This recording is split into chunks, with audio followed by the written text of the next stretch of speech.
கணபதி மகா கணபதி சித்தி கணபதி தேரினில் வந்தவர்க்கு சீரோங்கும் கதையை சொல்ல கடமையும் கணிப்பெடுத்து கை கூப்பி நின்றேன் பாரு. முந்தி பிறந்தவன் நான், முதல் நூல் தரித்தவன் நான், சங்கு பறையனும் நான், ஜாதிக்கெல்லாம் மூத்த வீர ஜாம்பகன் நான், முடிநூல் அடிநூல் தரிநூல் தரித்தவன் நான், அயோத்தி அரசாண்ட உத்தம மகாராஜா ஹரிச்சந்திரனை அடிமை கண்ட வெட்டியா நான் தான் சுவாமி.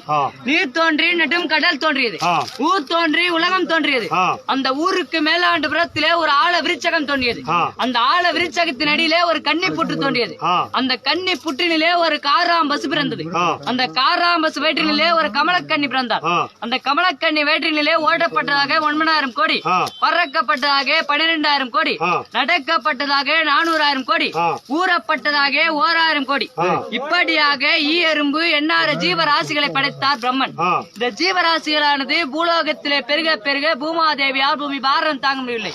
அதனால் பூமாதேவி பிரம்மணன் சென்று சுவாமி என்னால் பூமி பாரம் தாங்க முடியவில்லை, ஏதாவது உபாயம் இருந்தால் கூறுங்கள் என்று கேட்டார்.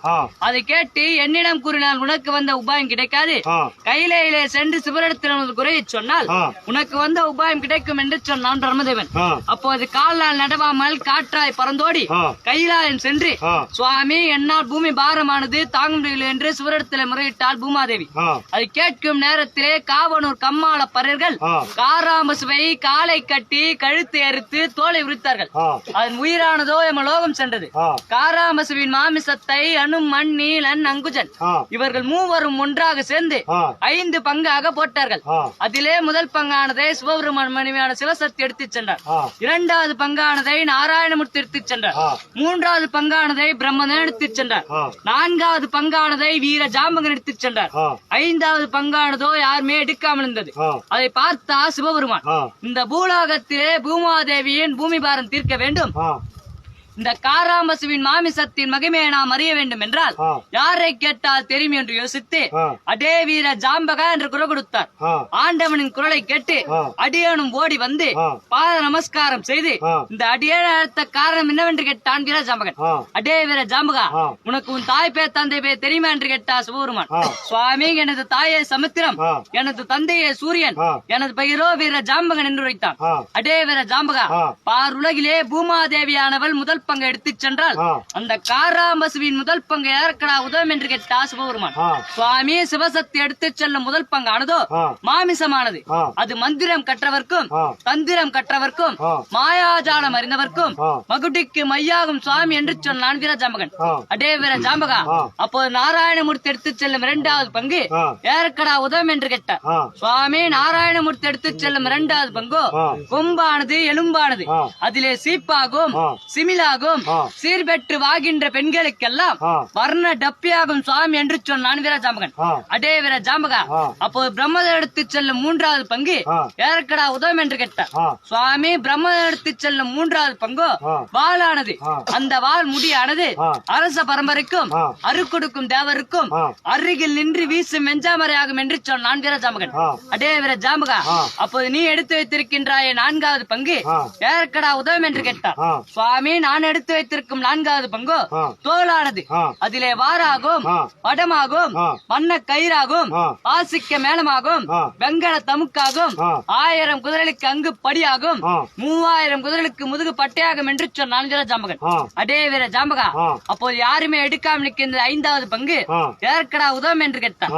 சுவாமி, யாருமே எடுக்காமல் இருக்கின்ற 5வது பங்கு அது சாணமானது, அதிலே நீரிட்டு கரைத்து சீர்கட்ட வீட்டினை பூசி மொழிகினால் மூதேவி துளைந்து ஸ்ரீதேவி பெருகும், மீதமுள்ளது எடுத்து உருண்டையாக உருட்டி வெயிலிலே உணர்த்தி அக்கினிலே இட்டு எரித்தால் நெற்றிக்கு நல்ல திருநீர் ஆகும் என்று சொன்னான் வீர ஜாம்பகன். அடே வீர ஜாம்பகா, காராம்பசுவின் மாமிசத்தின் மகிமையை அறிந்து கொண்டேன், அடுத்த திசையின் திருப்பல என்னடா என்று கேட்டா சிவபெருமான். சுவாமி, வடக்கே வள்ளலந்துறை, தெற்கே தேவர்கள் துறை, மேற்கே மேலந்துறை, கிழக்கே ஜாம துறை, அது என்னுடைய துறையாகும் சுவாமி என்று சொன்னான் வீர ஜாம்பகன். அடே வீர ஜாம்பகா, அப்போது 4 திசைகளிலும் பிறந்த முழுமை என்னடா என்று கேட்டா சிவபெருமான். சுவாமி, வடக்கே மகாபாரதம் பிறந்தது, தெற்கே ராமாயணம் பிறந்தது, மேற்கே தாளவர்கள் அறிந்தார்கள், கிழக்கே சங்கும் சாணார கத்தியும் பிறந்தது என்று சொன்னான் வீர ஜாம்பகன். அடே வீர ஜாம்பகா, கிழக்கே பிறந்த சங்கும் சாணார கத்தியின் மகிமை என்னடா என்று கேட்டா சிவபெருமான். சுவாமி, பிறந்தவுடன் தாய்க்குட்டி இருக்க சாணார கத்தி முடியும். பிறந்த பின்னே ஈம சடங்கை முடிக்க சங்கமே பிறந்தது என்று சொன்னான் வீரஜாம்பகன். அடே வீரஜாம்பகா, நீ கால் பணம், முளத்துண்டி, வாய்க்கரிசி, வழிபிண்டம் இதையெல்லாம் வாங்கி தின்று வயிறு பிழைக்க நீ ஒரு சுடு பறகன் என்று உன்னை சோதித்து பார்த்தினடா என்று கேட்டா சிவபெருமான். சுவாமி, நான் கால் பணம், முளத்துண்டு, வாய்க்கரிசி, வழிபிண்டம் இதையெல்லாம் வாங்கி தின்ற போதிலும் கடமைக்கு கட்டுப்பட்டு அடிமையாக இருக்கின்ற நான் இதை அறியாமல் எப்படி இருக்க முடியும் என்று கேட்டான் வீரஜாம்பகன். அடே வீரஜாம்பகா, இந்த பார் உலகத்திற்கோ பரமனா நான் பிறந்தேன். இந்த பூலோகத்திலே சுடு பறகனாய் நீ பிறந்தாய். இனிமேற் கொண்டு பறையனும் நீயும் அல்ல, இந்த பரமனின் ஜாதி என்று அங்கே மங்களம் பாடி வெங்கல பறையெடுத்து கொடுத்தார் கரத்திலே. பறையை பெற்ற வீரஜாம்பகன் அடியேனுக்கு என்ன கட்டளை என்று கேட்டான். 8க்கு 16 கோணம் சென்று இரவென்றும் பாராமல் பகலென்றும் பாராமல் பால் பொழிய பூ மலர பழதாரே பழமுதிரே பழமுதிரே பழமுதிரே பழமுதிரை என்று பூலோகத்திலே வீர பறையாளர் சாற்றி வந்தால் வயதானவர்களிருந்து இந்த பூமாதேவியின் பூமி பாரம் தீருமடா என்று சொன்னார் சிவபெருமான். சுவாமி, நான் பூமி பாரம் தீர்க்க பறைசாற்ற வேண்டும் என்றால் எதை தின்று எதன் மீது ஏறி எப்படி பறைசாற்ற முடியும் என்று கேட்டான். 5 சாராயமும் அரகல கல்லையும் கலந்து வைத்திருக்கிறேன், அது கருந்தி நான் ஏறும் வெள்ளை மதையானை மீதேறி அமர்ந்து இந்த பாரெங்கும் பறைசாற்றி வாடா என்று சொன்னார் சிவபெருமான். ஐயனின் வார்த்தைப்படி மதுபானத்தை தான் அருந்தி வெள்ளை மதையானை மீதேறி அமர்ந்து அதிகாலை நேரத்திலே காளி கோவலை அடைந்து அம்மனே அம்மனே என்று குரல் கொடுத்தான் வீரஜாம்பகன். ஜாம்பகனின் குரலை கேட்டு சக்தியோ கண் விழித்து பச்சரிசி பல்கடித்து பராசக்தி எழுந்து நின்று 7 கதவை திறந்து எதிரே வந்து நின்றாள் காளிகாதேவி. சக்தியை பார்த்தவுடன் சாராயம் நிலை மறந்து கால் நடுங்கி கரம் நடுங்கி உடல் நடுங்கி நின்றான் வீரஜாம்பகன். அடே வீரஜாம்பகா, வெள்ளியும் முளைக்கவில்லை, விடியற்கால பிறக்கவில்லை, இந்த அன்னை எழுப்பிய காரணம் என்னவென்று கேட்டாள் காளிகாதேவி. தாயே, ஆத்திரம் அடைய வேண்டாம். தேவர்கள் ஒன்று கூடி வேதங்கள் பலவும் ஓதி வெங்கல பறை கொடுத்து வீர பறையான சாற்றி வர சொல்லிவிட்டார். பறை சாற்றுவதற்கு கணிப்பில்லாத காரணத்தால் கை சோர்ந்து நிற்கின்றேன் தாயே என்று சொன்னான் வீரஜாம்பகன். அப்போ ஜாம்பகனின் பாவத்தை பார்த்து அருகே இருந்த வேகமரத்தை எடுத்து அடியும் தள்ளி நுனியும் தள்ளி மீதம் உள்ளதை கணிப்பாக கொடுத்தாள் காளிகாதேவி. காளியின் கருணை நான் கணிப்பை பெற்ற வீரஜாம்பகன் மதையானை மீதேறி அமர்ந்து போய் சேர்ந்தான் கம்மாள தேசம். கம்மாள தேசத்திலே தளர்ந்து பறை சாற்றும் பொழுது வீர ஜாம்பகனின் கணிப்பானதோ தவறி கீழே விழுந்தது. அப்போது ஒரு கன்னி பெண் ஆனவள் குளத்தை எடுத்து கொலகரைக்கு போனான். அந்த பெண்ணை அழைத்து தவறிய கணிப்பெடுத்து கையில் நறுமணி கேட்டான் வீர ஜாம்பகன். அதற்கு அந்த கன்னி பெண்ணும் வலது காலால் எடுத்து இடது கையால் குடுக்க கோபப்பட்ட வீர ஜாம்பகன் ஓங்கி ஒரு அடி அடித்தான் பறையை. செந்தாமரை பூத்தது. 2வது அடி அடித்தான் பறையை. ராஜ்யத்தை அடைந்தான். 3வது அடி அடித்தான் பறையை. பூலோகத்தை போய் சேர்ந்தான். பூலோகத்திலே சாராய மயக்கத்திலே கஞ்சா வெறினிலே தண்ணிலே மறந்து சுயநிலைமை கிடந்து பூ குதிரை பிஞ்சுதிரை காய் குதிரை கனி குதிரை 6 மாதத்து பின்ன மலரி குதிரை 3 மாதத்து பிண்டம் முடங்கிவிட 1 மாதத்து பிண்டம் முதலமாய் போக 7 மாதத்து பிண்டம் மெகிர்விழி என்று சாற்றி வருகிறான் பறை. அதை பார்த்தா சிவபெருமான் வீர ஜாம்பகனை தடுத்து நிறுத்தி, அடே வீர ஜாம்பகா, உன்னை 8க்கு 16 கோணம் சென்று இரவென்றும் பாராமல் பகலென்றும் பாராமல் பால் பொழிக பூ மலர பழதாரே பழமுதிரே பழமுதிரே பழமுதிரை என்று வீர பறையான சாற்றி வர சொன்னால் நீ சாராய மயக்கத்திலே கஞ்சா வெறினிலே தண்ணிலே மறந்து சுய நினைவு கிடந்து பூ உதிரை பிஞ்சுதிரை காய் உதிரை கனி உதிரை 6 மாதத்து பின்ன மலரி உதிரை 3 மாதத்து பின்ன முடங்கிவிட 1 மாதத்து பின்ன முதலமாய் போக 7 மாதத்து பின்ன மகிழ்விழி என்று சாற்றி விட்டாயை பறையை ஏனடா இப்படி செய்தா என்று கேட்டார் சிவபெருமான். சுவாமி, நீங்க சொன்ன மாதிரி செய்தேனே, ஆனால் இந்த அடியேனம் பிழைக்க முடியாது, பாருலகிலே பாவ புண்ணியங்களை அறிய முடியாது என்று சொன்னான் வீர ஜாம்பகன். அடே வீர ஜாம்பகா, அடியேன் பிழைக்க என்னடா வழி என்று கேட்டார். சுவாமி, சின்ன பணம் சத்தா சின்ன பணம், பெரிய பணம் சத்தா பெரிய பணம், ஹரிச்சந்திரன் காசு 6 காசு, வாய்க்கரிசி வழிபிண்டம், முக்காட்டு சீல முளசீல, இதையெல்லாம் எனக்கு சேரும் சுவாமி என்று சொன்னான் வீர ஜாம்பகன்.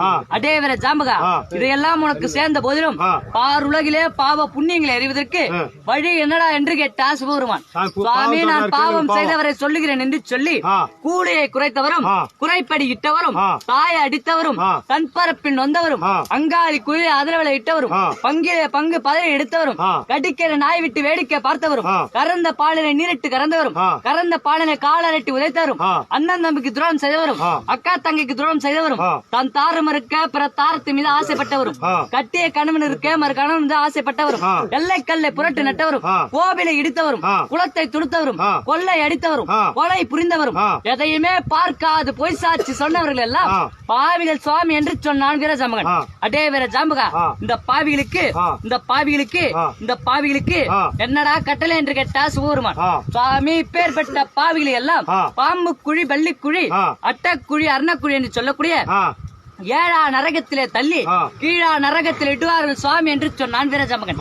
அடே வீர ஜாம்பகா, அப்போது புண்ணியம் செய்தவர்களுக்கு என்னடா கட்டளை என்று கேட்டா சிவபெருமான். சுவாமி, நான் புண்ணியம் செய்தவரை சொல்ல வேண்டும் என்றால் எனக்கு புண்ணிய காணிக்கை கொடுத்தால் புண்ணியம் செய்தவரின் கட்டளையை சொல்லுகிறேன் என்று சொன்னான் வீர ஜாம்பகன். சாமி, புண்ணிய காசு போடுறவங்க போடுறீங்க, புண்ணிய காசு தட்சணை போடுறவங்க போடு சாமி. சாமி, தட்சணை போடுறவங்க போடுங்க, புண்ணிய காசு போடுறவங்க போடுங்க சாமி. லாஸ்ட் ஐயாக்கு இங்க தான் போடுறீங்க, வேற எங்கேயும் இல்ல, முடிஞ்சுது. அடே வீர ஜாம்பகா, புண்ணியம் செய்தவர்களுக்கு என்னடா கட்டளை என்று கேட்டா சிவபெருமான். சுவாமி, நான் புண்ணியம் செய்தவரை சொல்ல வேண்டும் என்றால் எனக்கு புண்ணிய காணிக்கை கொடுத்தால் புண்ணியம் செய்தவரின் கட்டளையை சொல்லுகிறேன் என்று சொன்னான் வீர ஜாம்பகன். அப்போ சாமியானவர் பச்சிலை பால் குடம் பால் பழங்கள் தான் கொடுத்து தாம்பூலமாக தான் வைத்து இப்போது சொல்லடா செய்த புண்ணியத்தை என்று சொன்னார் சிவபெருமான்.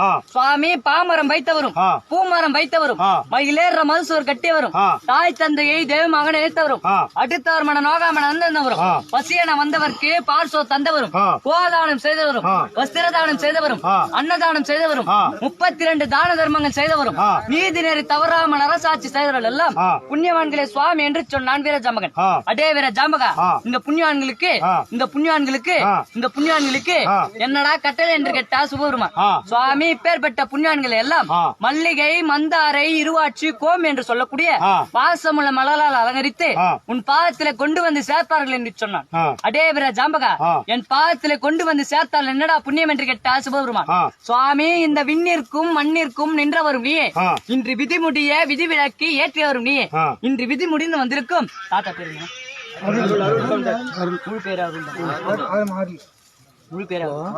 அருள் என்ன சொல்லக்கூடிய நரனை கண்டு அவர் செய்த பாவத்தை நீக்கி புண்ணியத்தை அறிந்து சொர்க்கம் அளிக்க வேண்டும் என்று கேட்டான் வீர ஜாம்பகன்.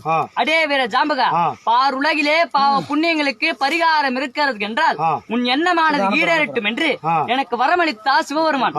அந்த ஐயனிடத்திலே வரம் பெற்ற அடியவன் வீர ஜாம்பகன் நான் இன்று விதி முடிந்து வந்திருக்கும் அருள் என்னும் நரனை கண்டு அவர் கால் கட்டிய விட்டு கை கட்டிய விட்டு சாலோகே சாமீப சாரூப சாய் என்று சொல்லக்கூடிய 4ஆம் பதவி ஆகிய பட்டையா எம்பெருமான் சிவனடியை சேர்ந்து சிவலோகம் அடைந்து சிவபதவி அடைந்து முக்தி அடைந்து மோட்சம் அடைய வேண்டும் என்று சொல்லி ஆண்டவனிடத்திலே வரம் பெற்ற அடியவன் இன்று மண்ணை வெட்டி வெளிதிருந்தேன், உடலெரித்து உயிர் வளர்த்தேன், சத்தவர் சிவலோகம் போக வாழ்ந்தவர் வைகுண்டம் போக மயானத்தை காத்த ஹரிச்சந்திரா விழிவிடு மயானத்தை கட்டி காக்க என் சுடலக்காளிய கதவத்திர முன்ன பின்ன பின்ன முன்ன அடி மோடத்தை திருப்பு முகத்தை